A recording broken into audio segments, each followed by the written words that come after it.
Europe 1. Le grand direct de l'actu avec Jean-Marc Morandini. Et l'invité de 10h45 sur Europe 1, Olivier Bacusa, journaliste au Parisien, il signe un article intitulé « À la retraite, on ne roule pas sur l'or ». Olivier Bacusa, bonjour. Bonjour. Merci d'être avec nous en direct sur Europe 1. La retraite qui ne fait pas rêver, selon un sondage Odoxa pour le Parisien, 89% des Français actuellement en activité anticiperaient une baisse de leur pouvoir d'achat lors de leur arrivée à la retraite. Le problème, c'est quoi ? C'est un système qui ne fonctionne pas ?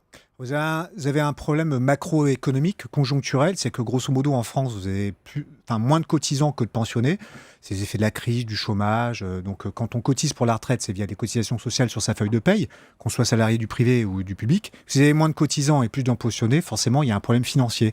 Et après, vous avez des mesures dites correctives qui ont été engagées par les gouvernements de droite, mais aussi de gauche, sur l'allongement de la durée du travail, le report de l'âge légal de départ à la retraite, mais aussi des gels de retraite qui ont été décidés notamment par le gouvernement Ayrault et prolongés par le gouvernement Valls. Et à l'arrivée, ça fait moins d'argent chaque mois. Alors, il faut rappeler peut-être, parce que c'est important, que quand on cotise pour la retraite, on ne cotise pas pour soi-même, mais on cotise pour les autres. Pour la génération d'après. C'est important, c'est important de le dire. C'est pas comme une assurance où on mettrait de l'argent chaque année. C'est-à-dire on cotise pour les gens qui sont en ce moment à la retraite. C'est le principe du système dit par répartition. C'est-à-dire qu'on cotise pour la génération d'avant. Et là, en l'occurrence, c'est la génération du baby-boom qui est plutôt nombreuse à partir de la retraite. Donc ça veut dire qu'il y a moins de gens qui travaillent aujourd'hui. Or, dans le baby-boom, il y avait beaucoup de gens. Donc il y a beaucoup de gens qui sont aujourd'hui à la retraite et on est de moins en moins nombreux Vous avez pour moins cotiser de gens pour qui ces gens-là. travaillent et plus de gens au chômage, malheureusement. La solution à ça, c'est quoi ? C'est changer ce système de retraite ? Non, c'est d'ailleurs l'un des enseignements du sondage, c'est que de plus en plus de gens mettent de l'argent de côté ou souhaitent mettre de l'argent de côté. Donc ça, c'est valable pour les actifs, ceux qui travaillent aujourd'hui, mais même les personnes qu'on a interrogées qui sont aujourd'hui à la retraite reconnaissent avoir mis pas mal d'argent de côté. C'est-à-dire qu'en fait, il y a une relative confiance dans le système de répartition, donc la solidarité nationale transgénérationnelle, mais les gens cotisent beaucoup sur des solutions personnelles, c'est-à-dire acheter un appartement pour le mettre en location, mettre de l'argent sur de l'assurance vie, sur un livret A, etc. etc. À combien est la moyenne de retraite des Français aujourd'hui ? En moyenne, un pensionné touche 1 288 € net par mois. 1 288 € net par mois. Bonjour Bertrande.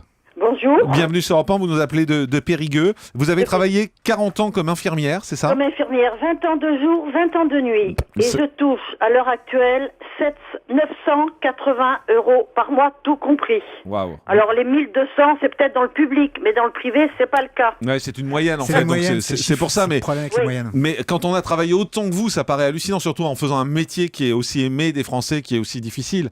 Ça paraît hallucinant aujourd'hui de devoir vivre avec ça. Parce que dans le privé, le travail de nuit, c'était des prix, vous comptez pas. On se dit, ça comptera pour la retraite, vous aurez plus.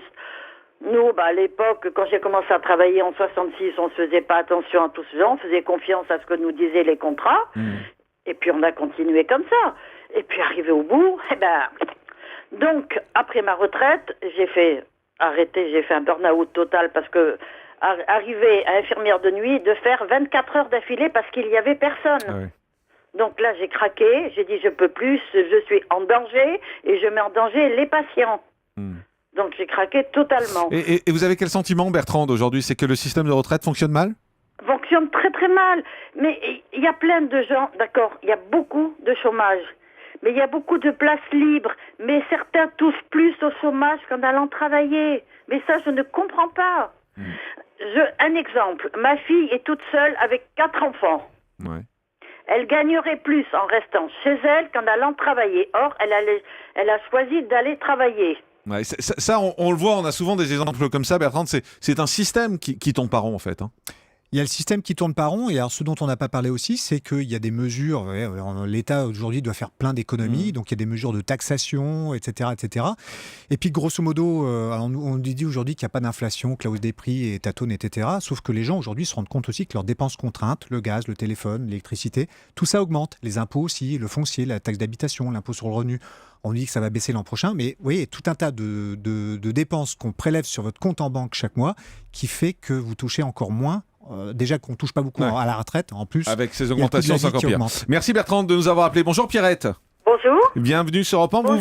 Vous avez commencé à travailler à 18 ans. Oui, tout à fait. J'ai commencé à travailler à 18 ans. J'ai travaillé un petit peu dans le privé pendant 20 ans. Ouais. J'ai 180 € donc du privé.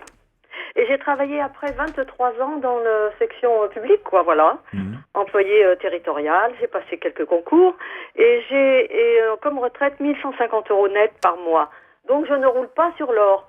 Ce qui est énervant, c'est d'entendre toujours justement de dire que ceux qui travaillent dans la fonction publique, ce sont des privilégiés. Ouais, c'était notre débat d'hier, là, qui vous est resté en travers de la gorge. Je vous écoute tous les jours, et c'est vrai, il faut quand même dire que la plupart quand même des retraités ne roulent pas sur l'or. Ce n'est pas vrai. Olivier Bacusa du Parisien. C'est important, justement, c'est un des enseignements du sondage qu'on a publié hier, c'est que pendant très longtemps, les retraités étaient vus comme des privilégiés, des gens qui avaient la coulée douce une fois leur retraite, leur carrière terminée. Et aujourd'hui... Les gens aussi avant n'avaient peut-être pas de besoin ni de frais qu'il y a maintenant, disons, on avait une autre vie.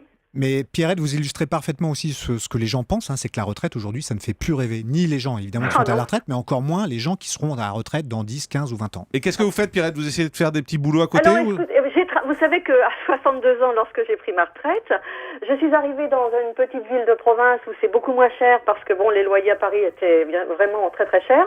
Donc je suis arrivée en Bretagne, je m'y plais vraiment très très bien, mais j'ai trouvé un boulot, c'est vrai, j'ai repris dans un pressing, je faisais du boulot, je faisais mes 8 heures par jour, j'ai fait ça pendant 3 ans. Ah oui, quand même. Ça me faisait un petit complément de salaire et c'était très dur parce qu'il faut y aller dans un pressing, oui. c'est dur. Bon, j'ai fait ça jusqu'à, je vous dis, 3 ans, jusqu'à 65, 66 ans.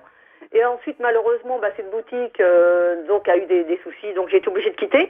Mais c'est vrai que j'ai été obligée de travailler. Maintenant que je ne peux plus donc travailler, je ne trouve pas de travail. C'est vrai que 69 ans, ça commence à être un âge canonique, disons. Malgré que je sois quelqu'un de dynamique, c'est difficile de trouver un autre boulot, mais je trouverai, je vous assure que je reprendrai. Merci Pierrette, en tout cas, pour ce témoignage et bon courage à vous. Bonjour Nicole. Oui, bonjour Nicole de Lyon. Oui, je vous appelle parce que moi, j'ai demandé ma retraite au mois de juillet pour le mois de janvier, puisque j'ai 59 ans et je vais avoir 60 ans au mois de janvier, et j'ai 20% d'handicap. Donc, ça veut dire que j'avais le droit, avec toutes mes annuités, de prendre ma retraite. Oui. Mais en fait, la CRAM m'a expliqué que je ne pouvais pas travailler de nouveau avec mes employeurs, parce que je travaillais avec plusieurs agences sur la France. Et donc, pendant 6 mois, j'ai 6 mois de carence.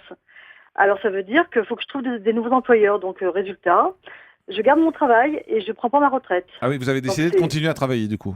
Oh obligé, j'ai 6 mois de carence, ça veut dire qu'au mois de septembre l'année prochaine, mon travail que je fais actuellement, qui me plaît d'ailleurs en plus, je vais continuer à travailler, mettons 8-10 jours par mois, je vais le garder parce qu'on va me remplacer et je ne peux pas me permettre de perdre mon travail. Merci en tout cas Nicole pour ce témoignage. Olivier Bacusa du Parisien, est-ce que ça veut dire aussi que l'une des solutions c'est repousser forcément l'âge de la retraite aujourd'hui?